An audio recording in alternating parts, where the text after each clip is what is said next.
ሃይ ሰላም እንዴት አላችሁ? ደህና ናችሁ ወይ? በሌላ ቪዲዮ ተገናኝተናል። 40 ሰው 50 ሰው ቪዲዮን እያያችሁት ነው እና ኮሜንት ብታደርጉልኝ ደስ ይለኛል። ላይክም ያደረጋችሁ ሰዎች አላችሁ፣ በጣም ነው የማመሰግነው። ይቅርታ ትራስ በጣም ነው የምወደው። ኮሜንት ብታደርጉልኝ እያያችሁኝ እንደሆነ እንዲሰማኝ እሱ ነው እንዲሰማኝ የሚያደርገውና መንፈስ ነው የሚመስለኝ። 40 ሰው አይቶሻል ይላል፣ ኮሜንት ያደረገ ሰው የለምና መንፈስ ነው እንደ ያየኝ እላለሁኝ። ለማንኛውም ኮሜንት አድርጉልኝ ቪዲዮዬን የምታዩ ሰዎች። ዊንተር እንዴት ነሽ ልትሉ ትችላላችሁ።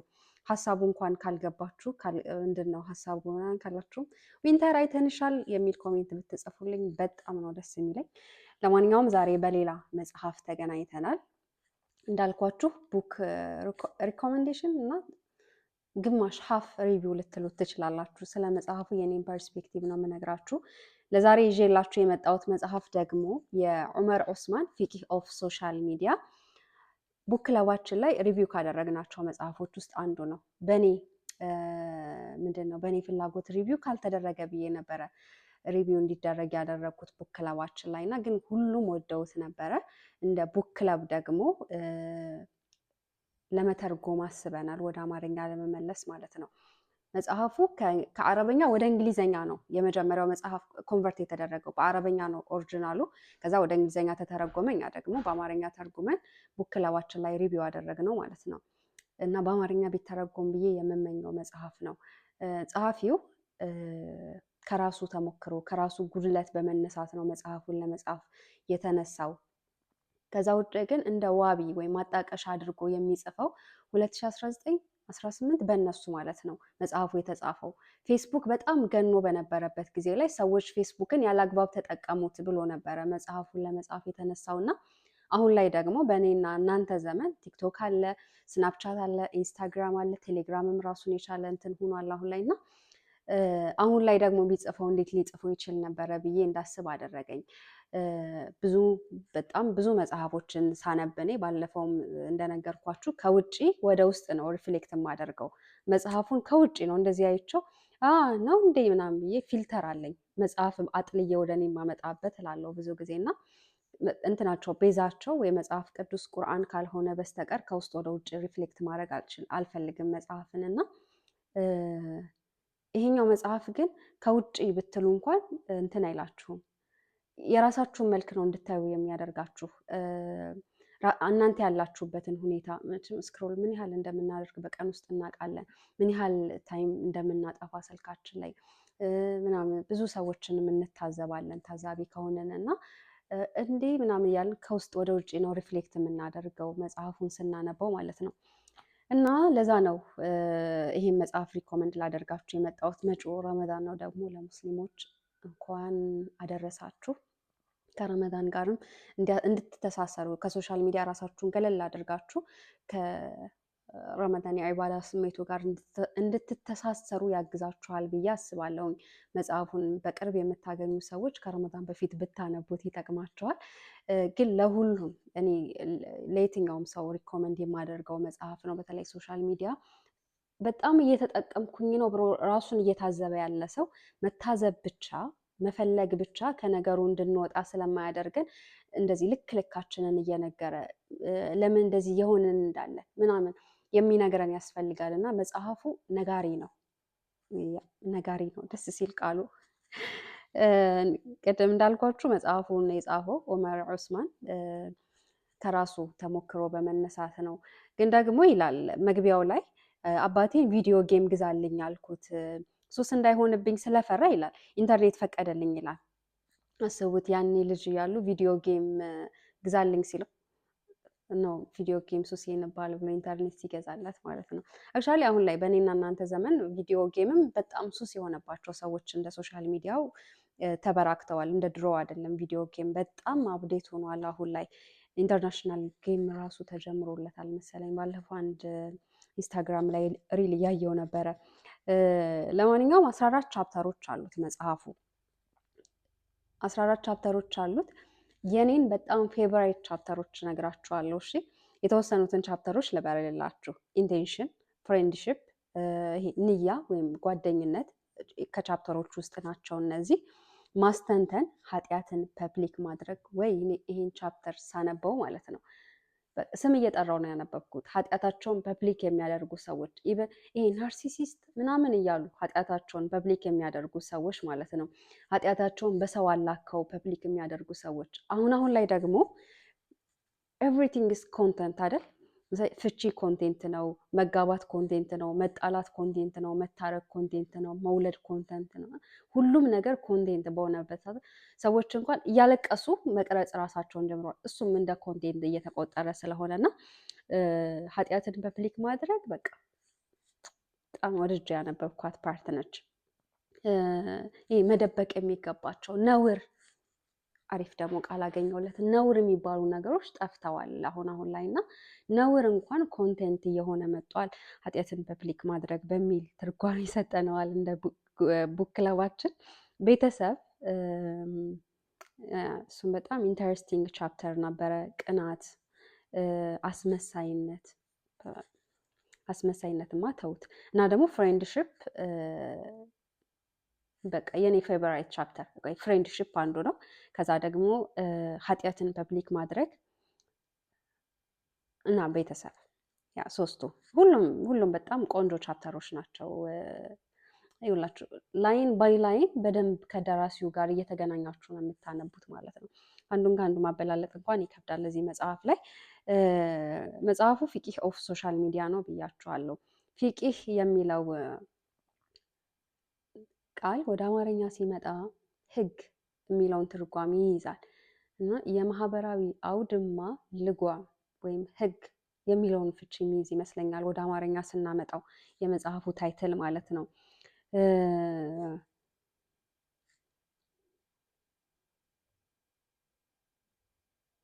ያ ስለ ህግም መጽሐፉ ላይ የተወሰኑ ነገሮችን ይላል። እንዳልኳችሁ ባለፈውም እንዳልኳችሁ ስል ነበረ በጣም የምጠቀመው ቃል ነው ማለት ነው። እንዳልኳችሁ የምትለው እንደ ምንድነው እንደ ዋቢ ወይም ደግሞ ምንድነው እንደ ማጣቀሻ ምናምን ጋይዳንስ የሚጠቀመው ቁርአንን ነው። ከቁርአን ብዙ የሚያምጣቸው ነገሮች አሉ ወደ መጽሐፉ እና እስልምና ዘመንን የሚመስል ህጎች አሉት ይላል። ከዘመን ጋር የሚሄድ ህጎችም አሉት ይላል። ፊቂህ ህግ ነው ብያችኋለሁ። ዘመንን ይመስላል እስልምና። ሶሻል ሚዲያም ከኢስላም አንጻር ፊቂህ ይኖረዋል የሚል እሳቤ ያለው ይሄ መጽሐፍ እና ከዛ ውጪ ስለ ጓደኝነት ላውራችሁ። የኔ ፌቨራይት ቻፕተር ነው ብያችኋለሁ። ጓደኝነት ድሮ ጓደኛን ማግኘት ከባድ ነበረ። አሁን ላይ ግን ጓደኝነት ወይም ደግሞ ጓደኛ ማግኘት በጣም ቀላል እንደሆነ እንዲሰማን አድርጓል ይሄ ሶሻል ሚዲያ ማለት ነው። እንዳልኳችሁ እንደ መነሻ ሀሳብ ወይም ደግሞ ችግር ብሎ ታየኝ ብሎ የጻፈው ፌስቡክን ነው። እሱ መጽሐፉን ሲጽፈው ፌስቡክ ነበር በጣም ቫይራል ወጥቶ የነበረው። እነ ቲክቶክ ምናምን አልነበሩም ያኔ። ከነበሩም ብዙ ሰው ያውቃቸውም ነበረ። በቃ ሪኩዌስት መላክ ከሆነ ሰው ጋር ስትጣሉ ብሎክ አድርጋችሁ የሆነ ሰው ጋር ሪኩዌስት ልካችሁ ጓደኛ ማግኘት ቀላል እንዲሆን ስላደረገው የጓደኝነትን ማዕና ትርጉሙን ቅልል አድርገን እንድናስበው አድርጎናል። የድሮ ወዳጅ ጓደኝነት ከቤተሰብነትም ከፍ ይላል። ለቤተሰብ ለምንድነው ለእህት፣ ለወንድም፣ ለእናት የማይነገር ሚስጥር ጓደኛ ማለት ሌላው እኔ ምስለኔ ማለት ነው አይደል? በችግርም በሀዘንም በሁሉም ነገር ቀድሞ የሚገኝ ከሆነ በኋላ የሚገኝ ሳይሆን ቀድሞ ከዛ በፊት የሚገኝ ጓደኛ ማለት መደገፊያ ነው። ጓደኛ ማለት በቃ ሌላው የእናንተ ምስለኔ ነው። ረሱል ሰለላሁ ዐለይሂ ወሰለም እንደሚሉት ማለት ነው ጓደኛህን ንገረኝና ማንነትህን እነግርሃለሁ፣ ሰው አዋዋዩን ነው የሚመስለው ይባላል። እና እናንተን የሚመስል ሌላ መልክ ማለት ነው ጓደኝነት። ሶሻል ሚዲያ ግን እሱን አሳጥቶናል። እኔ ጓደኛ አለኝ፣ በጣም የምወደው ጓደኛ፣ ይህን ቪዲዮዬን ተምብሌን የሚሰራልኝ በጣም ነው የምወደው። የልጅነት ጓደኛዬ ነው። ሌላው መልኬ ነው። በጣም ብዙ የኔን መልክ የማይበት ተመሳሳይ መልክ ስላለን ብቻም አይደለም ጓደኛ የሆን ነው። በቃ በሌላ የማልቀይረው ሶሻል ሚዲያ ላይ ያገኘሁት ጓደኛ ብቻ ሳይሆን ከቤተሰብም ከፍ የሚል መተሳሰብ አለ አይደል? ደውዬ ላለቅስበት ላዝንበት ምናምን ደውዬ ስቄ የምዘጋው በችግራችን የምንስቅ ሌላ ሰው በችግሬ ቢስቅብኝ ያናድደኛል። እሱ በችግሬ ቢስቅብኝ የማያናድደኝ ደግሞ እኔ መወሰን ያቃተኝን ነገር ደውዬ እንዲወስንልኝ ፍቃድ የምሰጠው ሰው ጓደኝነት ማለት ያ ነው። እና ያን ትርጉም ያን የጓደኝነት ማዕና በጣም ሲሊ እንዲሆን አድርጎታል ሶሻል ሚዲያ ይላል። የሆኑ ሰዎች ይመጡና እሱ እኮ እንትና እኮ ምናምን ብለው ስላንተ በጣም ብዙ ነገር የሚጽፉ ሰዎች ይመጣሉ። የጓደኝነት ስሜት እንዲሰማህ ያደርጋሉ። ከዛ ደግሞ ሲሄዱም ደግሞ ሂድት ይላሉ። ጓደኛ ሲሄድ ሂደት ሲመጣ ምጥት የሚል ነገር አይደለም ይላል። ግን የጓደኝነት ሚኒንጉን በጣም ስስ እንዲሆን አድርጎታል ሶሻል ሚዲያ። ኢማጅን እሱ ፌስቡክን የተጠቀመው አሁን ላይ ደግሞ ቲክቶክን ማየት እንችላለን። ምን ያህል ሰውን ቀላል ነገር እንደሆነ እንድናስብ እንዳደረገን። አንድ ሰው በጣም ብዙ ነው ላለሁ ብዙ ጊዜ አንድ ሰው ሺህ ከሚሊየን ነው። እነ ቲክቶክ አይነት ፕላትፎርሞች ግን 1 ሚሊዮን 2 ሚሊዮን 10 ሚሊዮን 5 ሚሊዮን ፎሎወርስ ያላቸው ሰዎችን ስናይ ይህ ሰው ተራ ነገር ቁጥር ነገር እንደሆነ እንድናስብ የሆነ ስሜታችንን ስንፖስት ሁሉም ሰው ከኛ ስሜት ጋር ሪሌት ያደረገ ይመስለንና ሁሉም ሰው ከኛ ጋር ያለ እንዲሰማን ያደርጋል። ከዛ በኋላ ደግሞ የሆነ ፖስት ስናደርግ ደግሞ ቫይራል ወጦ ብዙ ሰው አብሮን እንዳለ እንዲሰማን አድርጎ ሌላ ፖስት ደግሞ 100 ሰዎች 200 1000 ሰዎች ሲያዩት ደግሞ ብቻችንን የቀረን እንዲመስለን ምናምን ያደርጋልና ኮሜንት ላይ የሚጽፉ ሰዎች በውስጥ መስመር ጓደኛ ሆናለሁ፣ እኔ ቤተሰብ ሆናለሁ፣ እኔ ያለውልህ ምናምን ይላሉ። ከስሜት ማለት ነው። ጓደኛ ያገኘን ይመስለናል። በቃ ምናምን ብለን የሆዳችንን ዝርግፍ አድርገን ተናገርን። ያ ጓደኛ ከስሜት ነው የሚመጣው፣ ከስሜትም ይሄዳል። ነገ ከነገ በኋላ አብሮ የማይቀጥል ነገር ይሆናል። ከዛ ድጋሚ ሌላ በስሜት የተለወሰ ቪዲዮ እንሰራለን። ደግሞ ሌላ ጓደኛ እናገኛለን፣ ያም ይሄዳል። ሌላ ጓደኛ እናገኛለን፣ ያም ይሄዳል ምናምን እና የጓደኝነት ትክክለኛ ትርጉሙን እንዲዛባ አድርጎታል ሶሻል ሚዲያ ማለት ነው። እና በጣም ብዙ አልኳችሁ። በጣም ከች ስላደረገኝ ነው ጓደኝነት። እኔ ለጓደኝነት የምሰጠው ቦታ በጣም ከፍተኛ ነው። ሰው በደስተኛ እወዳለሁ ብሏል።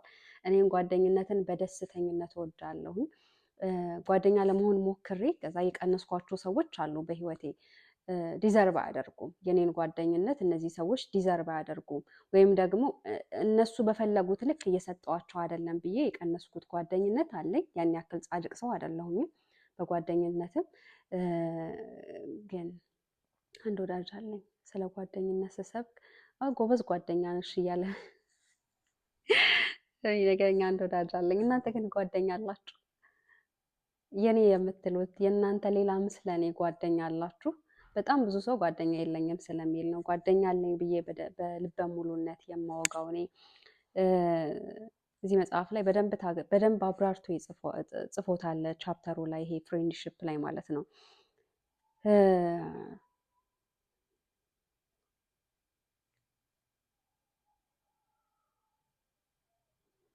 እዚህ ጋርም ስለ ጓደኝነት የተጻፍኩት የተለየ ነገር አይደለም። ስለተጋነነ ፍቅርም እዚህ መጽሐፉ ላይ አስፍሯል። ቅድም እንዳልኳችሁ እሱ ልደታችሁ ላይ ምናምን ስለእናንተ በጣም አመናሶ አመጻድቆ ምናምን ይጽፍላችሁና ልክ ስትጣሉ ያ ፖስቱም ይጠፋል። ብሎክም አድርጓችሁ ደግሞ ሌላ የምትመናፈሱበት የሚያመናፈሳችሁ ጓደኛ እንድትፈልጉ አድርጓል ይሄ ሶሻል ሚዲያ ይለናል ጸሐፊው ስለ ጓደኝነት። በጣም ኢንተረስቲንግ ቻፕተር ነው ፍሬንድሺፕ ባይ ዘ ዌይ።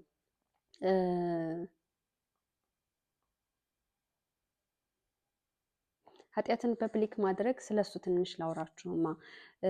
አሁን ላይ ደግሞ ስቶሪ ታይም ብሎ የሚያወሩ ሰዎች በጣም በዝተዋል።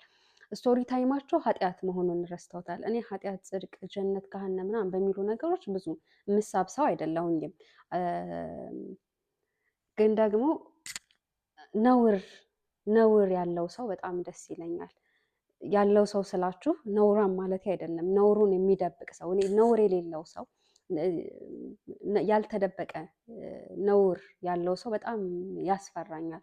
ይሄ ራሱን ነውር ያልደበቀ ሰው ከኔ ጋር ቢቀማመጥ ነገ እኔን ምን ሊያደርገኝ እንደሚችል በምን አውቃለሁ ብዬ ያስፈራኛል። እና የተደበቀ ነውር አይ ዶንት ኖ ሃው ቱ ኤክስፕሌን። ይሄንን ነውር የሌለው ሰው ብቻ ያስደነግጠኛል። ሁሉም ነገር ፐብሊክ የሚያወጣው እኔ እኮ ምንድን ነው የምደብቀው ነገር የለኝም በሚል ከበር እያወጣ ስቶሪ ታይም ብሎ እንትና ጋር እንደዚህ ሁኜ እንደዚህ አድርገኝ ኢቨን እንዲህ ተደርጌ ውስጥ ማለት ነው ዲፕ ዳውን አድራጊነትም አለው። እናንተ ስትደረጉ ያደረጋችሁት የሆነ ነገር አለና የሆነን ሰው ኃጢአት ብቻ አይደለም ፐብሊክ እያደረጋችሁ ያላችሁ በውስጡ የእናንተም ትንንሽም ቢሆን ትልልቅ ኃጢአት እንዲታይ ያደርጋልና እነዚህ ስቶሪ ታይሞች በጣም እያናደሩኝ ያሉ ነገሮች ናቸው። ብቻ በስቶሪ ታይም ምክንያት ሰበብም ብዙ ኃጢአቶች ፐብሊክ እየወጡ ነው። ነውሮች ኃጢአት እየወጡ ነው። ምንድን ፐብሊክ እየወጡ ነው። ይሄ እግር ብላ ምንድን ነው ዱቄታ ምናምን የሚሉ ሰዎች አስቡ እንትን ሲሆን ኖርማላይዝድ ሆኖ ጭራሽ ፎሎወርሳቸው ያ ነውር ማውጣት ራሱ ፎሎወርስ የሚያስጨምር ነገር ሆኗል። አሁን ላይ አንድ ገቢ ማስገኛ ነገር ሆኗል። መቀመጫ ነውር አይደለም። በእርግጥ ግን መቀመጫን ያላግባብ ማወዛወዝ ነውር ነው እንደ ማህበረሰብ። ግን እሱ ኮንተንት ሆኖ ኢማጅን በሚኒስትሪ ሚዲያ እንኳን ማስታወቂያ እንዲሰሩ እነዛ ኖራቸውን ፐብሊክ ያደረጉ ሰዎች እድል እየከፈተላቸው ነው ማለት ነው። እና ተሳዳቢ ሰዎች፣ ዘላፊ ሰዎች፣ ማህበረሰብን በጣም የሚሳደቡ ሰዎች፣ ሴትን ልጅ የሚያጠቁ ሰዎች ምናምን ተከታዮቻቸው ብዙ እየሆኑ ነው። ነውር ኃጢአትን ይሄ ነውርን ፐብሊክ ማድረግ ኃጢአትን ማለት ነው ግልጽ ማውጣት ኮንተንት ሆኗል፣ ገንዘብ የሚያስገኝ ነገር ሆኗል። እና እሱ ደግሞ የማህበረሰብ እንትናችንን ያናጋል፣ ትውልድ ይገላል። አሁን እየተጠቀምን ሊሆን ይችላል፣ ፋይናንሻሊ የሆነ ነገር እያመጣ ሊሆን ይችላል፣ ትሬንድ ስለሆነ ምናምን። ግን ደግሞ ሉዝ እያደረግን ነው። አሁን ጀነሬሽን ይሄን ብቻ አይደለም፣ ቀጣይ በእርግጥ ያ ጀነሬሽን የራሱ መልክ ይኖረዋል። ይሄን መልክ ላይ ይዝም ይችል ይሆናል። ግን ደግሞ በትንሽ ምክንያቱም እነዚህ ሰዎች ናቸው ወላጅ የሚሆኑት። አሁን ኃጢአታቸውን ፐብሊክ የሚያደርጉ ሰዎች ይጋባሉ፣ ይወልዳሉ ምናምን። እነዚህ ሰዎች የሚያሳድጓቸው ልጆች ናቸው ነገ ማህበረሰብ የሚሆኑት። ማህበረሰብ አይሰደብም በሚለው ነገር አልስማማም። ባለፈው ቲክቶክ ላይ ማይክ የሚባል ልጅ ሲያወጋ ሰምቸው ነበረ። የግለሰብ ጥርቅም ነው ማህበረሰብ የምንለው እና እንደነዚህ አይነት ሰዎች ያሉበት ማህበረሰብ ኦፍኮርስ ይሰደባል። ለማንኛውም ኃጢአታቸውን ፐብሊክ የሚያደርጉ ሰዎችን እዚህ መጽሐፍ ላይ በደንብ ተንትኖ አስቀምጧል። በዚህ ምክንያት ታነቡታላችሁ መጽሐፉን።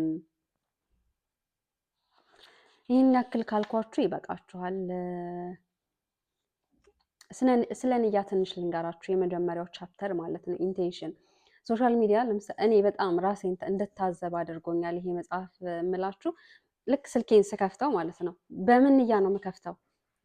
ምን ላድርግ ነው አሁን ስለደበረኝ። ኦኬ ስለደበረሽ ታዲያ ስልክሽ ላይ ነው እንዲህ መገኘት ያለብሽ? አይ አይደለም ደስ እንዲለኝ ያደርጋል እኮ ሶሻል ሚዲያ ላይ ይላል ጭንቅላቴና ይሄ መጽሐፍ ካነበብኩት በኋላ ንያዬ በጣም እንዳስተካከልና እንድመርጥ አድርጎኛል። በዚህ ምክንያት መጽሐፉን አንብቡ ትላችኋለሁ። በሌላ መጽሐፍና በሌላ ቪዲዮ እስከምንገናኝ ድረስ መልካም ጊዜ ይሁንላችሁ። ሪኮመንድ ምንድን ነው እንደዚህ ሪቪው እንዳደርገው ወይም ደግሞ የኔን ፐርስፔክቲቭ እንድነግራችሁ የምትፈልጉትን መጽሐፍ ኮሜንት ላይ ያስቀምጡልኝ። እንዳልኳችሁ ደግሞ መንፈስ እያየኝ እንደሆነ እየተሰማኝ ስለሆነ ኮሜንት ላይ መጣችሁ አረ ሰው ነው እያየሻለው ብላችሁ ሰላም ዊንተር ምናምን በሉኝ። ሀሳብና አስተያየታችሁንም አስቀምጡልኝ። እያደገን እንሄዳለን፣ እያሻሻልን እንሄዳለን። ይህንን ቻናል እስከ ሳምንት አይደለም ከ2 ቀን በኋላም ሌላ ቪዲዮ ሰራላችኋለሁ። መልካሙን ሁሉ ለእናንተ መኝላችኋለሁ። እየኖራችሁ ከመኖር አትዘናጉ። እየኖራችሁ ዋሉ፣ እየኖራችሁ ሰንብቱ። ቻው